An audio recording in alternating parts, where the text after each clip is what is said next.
হাদিসে এত বেশি জাল হাদিস, কথায় কথায় মানুষ জাল হাদিস বলে। আমি আপনাদের সম্মুখে যে প্রথম পর্ব করেছিলাম মুজাফফর বিন মুহসিনের জাল হাদিসের আলোকে সালাত রাসূলুল্লাহ সালাত, যে একামতের শব্দটা একবার করে বলতে হবে, এই প্রশ্নটা নিয়ে তার বইয়ে যেগুলো লেখা আছে সেইগুলো পড়েছি। সেই প্রশ্নগুলো সুন্নি জামাতের দুটো হাদিসকে সে জাল বলেছে, তাই তার কিতাবকে আমি উন্মোচন করব। তার যে জাল হাদিসগুলো সে সহি বলে চালিয়েছে, তার মুজাফফর বিন মুহসিনের ওই বইটাকে আমি পোস্টমর্টম করব। তাই আমি আপনাদের সম্মুখে তার উত্তর হিসাবে আমি সুন্নি জামাতের হাদিস কোরআন ইজমা কিয়াস অনুযায়ী আমি প্রমাণ করাবো যে আমরা একামত জোড়া জোড়া করে বলতে হবে, এটা হলো সহি হাদিসের মধ্যে আছে, তাই প্রমাণ করব। তার কথাগুলোকে কি মিথ্যা বানোয়াট, তার কথাগুলো তার কিতাবের লিখনগুলোকে জাল হিসাবে প্রমাণিত আমি করে দেখাবো। তা আমি প্রত্যেককে বলবো আপনারা ভিডিওটা দেখুন প্রথম থেকে নিয়ে শেষ পর্যন্ত। লং হলেও আপনারা ভিডিওটা দেখবেন, তাহলে উত্তরগুলো ইনশাল্লাহ দেখতে পাবেন। সহি মতে একামত জোড়া জোড়া শব্দে হবে। আল্লাহ পাক রব্বুল আলামিন আমাদের প্রত্যেককে জোড়া জোড়া শব্দে একামত দেওয়া আমলটা যেন কিয়ামত পর্যন্ত যেন জারি থাকে, সকলে বলে আল্লাহুম্মা আমিন। তাই কথা না বাড়িয়ে কোন কোন কিতাবের মধ্যে আছে দেখি। সে যখন তার উস্তাদ আব্বাস আলীর কিতাবে জরুরি মাসালিয়া কিতাব থেকে যে যখন যে দলিল দিয়েছে, সিয়াসিত্তা হাদিস থেকে দুটো হাদিসকে এনেছে, সেটা সহি বলে প্রমাণ দিয়েছে। এবার আমরা আপনাদের সম্মুখে যে কতগুলো হাদিস থেকে জোড়া জোড়া শব্দ আছে সহি বলে প্রমাণিত, তাই আমি আপনাদের সম্মুখে শোনাবো।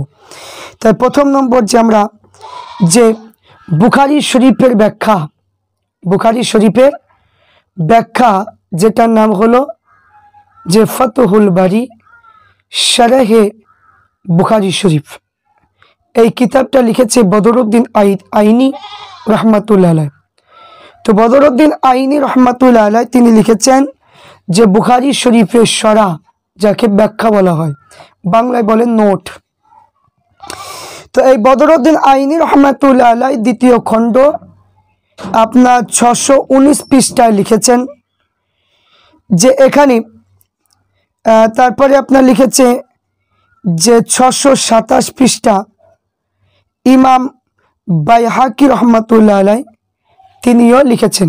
বিশাল বড় আরবিতে ইবারত দেওয়া আছে। তা আমি আপনাদের সম্মুখে সংক্ষিপ্তভাবে বাংলাতে আমি পড়ে শোনাবো।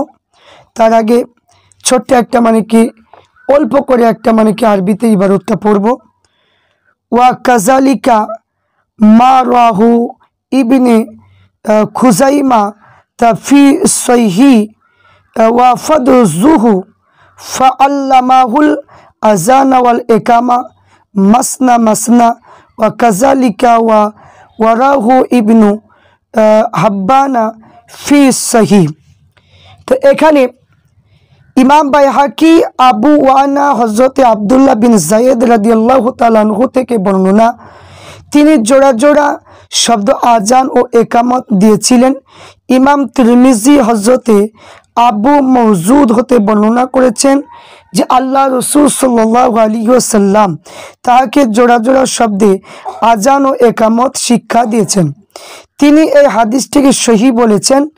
আর হযরতে আবু হুজাইফা রাদিয়াল্লাহু তাআলা আনহু বলেছেন যে নিশ্চয় হযরতে বেলাল জোড়া জোড়া শব্দে আজান ও একামত দিতেন।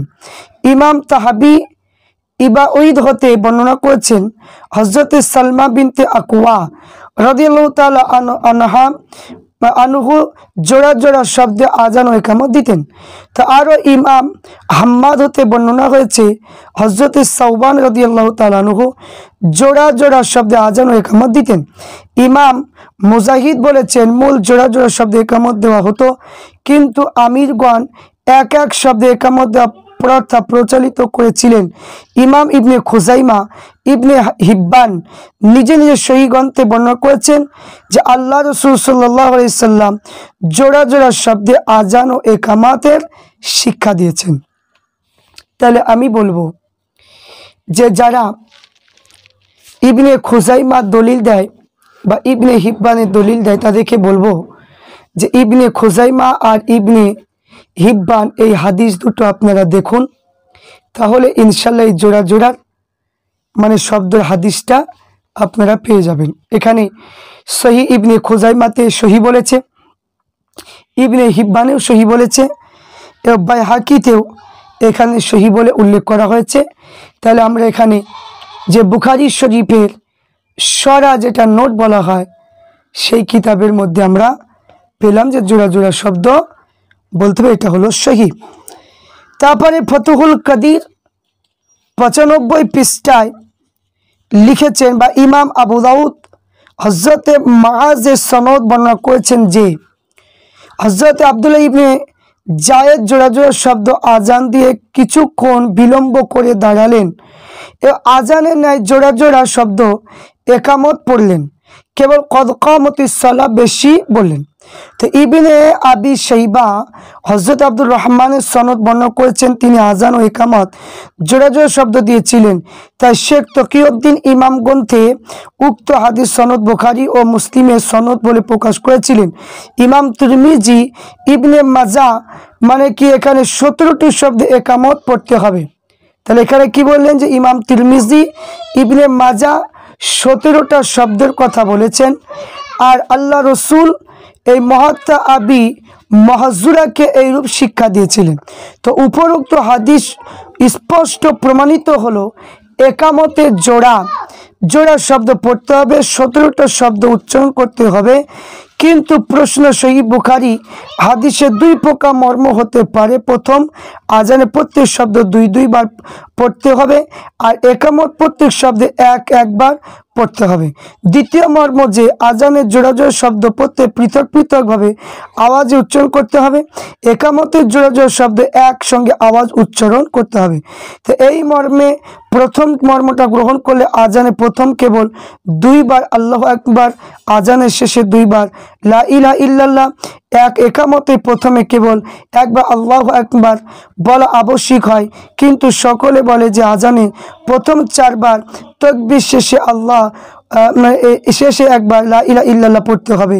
আর কেউ একামতে প্রথম একবার তাকবীর পড়ে না, কাজে উপরোক্ত মর্ম গ্রহণ করা যেতে পারে না। তাই দ্বিতীয় মর্ম গ্রহণ করলে বিভিন্ন প্রকার হাদিস সমূহ বিরোধভাবে ভঞ্জন হয়ে যায়। তাই এর দ্বারাই যুক্তিসঙ্গত ইমাম তাহাবি বলেছেন বহু সংখ্যা হাদিস বর্ণিত হয়েছে হযরতে বেলাল রাদিয়াল্লাহু তাআলা আনহু থেকে, যেটা পাওয়া যায় মৃত্যুকাল পর্যন্ত জোড়া জোড়া শব্দ একামত বলতেন। তাই ইমাম ইব্রাহিম বলেছেন একামতে আজানের ন্যায় জোড়া জোড়া শব্দ বলা হয়। তাই উমাইয়া বংশের বাদশাগণ রাজ্যভার গ্রহণ করে মানে কি ক্ষান্তভাবে কাজ করে গিয়েছে একামতকে এক শব্দে পড়বার ব্যবস্থা করলে ইবনে জাউজি বলেছেন আজান ও একামত জোড়া জোড়া শব্দ বলা যেতে। যে সময় উমাইয়া বংশের বাদশাগণ রাজত্ব লাভ করলেন তখন তারা একামত প্রত্যেক শব্দে একবার করে মানে বলবার ব্যবস্থা করলেন। তাহলে উমাইয়া যে বংশের মানে কি বাদশাহ রাজত্ব লাভ যখন করেছিল তখন তারা একামতের প্রত্যেক শব্দ একবার করে বলার ব্যবস্থা করেছিল।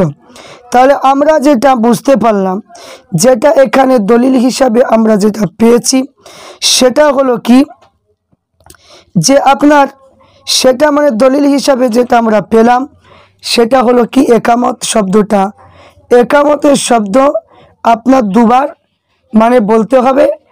আর যেটা একবারের কথা যেটা বলেছে সেটা হচ্ছে উমাইয়া বংশে যখন বাদশাহ মানে কি হয়েছিল, যে উমাইয়া বংশে বাদশাহগণ রাজ্যভার গ্রহণ করে হস্তভাব মানে কাজ মানে করতে গিয়ে একামতকে এক শব্দ পড়ার ব্যবস্থা করলেন। তো ইবনে জাউজি বলেছে আজান ও একামত জোড়া জোড়া শব্দ বলা যাইতে যে সময় উমাইয়া বংশে বাদশাহগণ রাজত্ব লাভ করলে তখন তারা একামতের প্রত্যেক শব্দ একবার করে বলবার ব্যবস্থা করলেন। তো এখানে উমাইয়া বংশের লোক করেছিল। তো আমরা যে সহি মতে যেটা পেয়েছি সেটা হলো কি বুখারী শরীফের ব্যাখ্যা মানে কি কিতাবের মধ্যে পেলাম, এবং মানে কি বাইহাকি এবং মানে সহি ইবনে হিব্বান এবং সহি ইবনে খুজাইমাতে সহি বলেছে একামত জোড়া জোড়া শব্দে বলতে হবে। তাহলে আমরা মানে 3টি হাদিস থেকে আমরা পেলাম যে একামতের শব্দ জোড়া জোড়া হবে। এটা হলো আপনার যে মুজাফফর বিন মহসিনের যে প্রথম যে উন্মোচন পর্ব মানে কি করেছি তার প্রথম উত্তর পর্ব হলো 1 এবং উত্তর পর্ব 2 নম্বর আলোচনা করব। আপনারা ভিডিও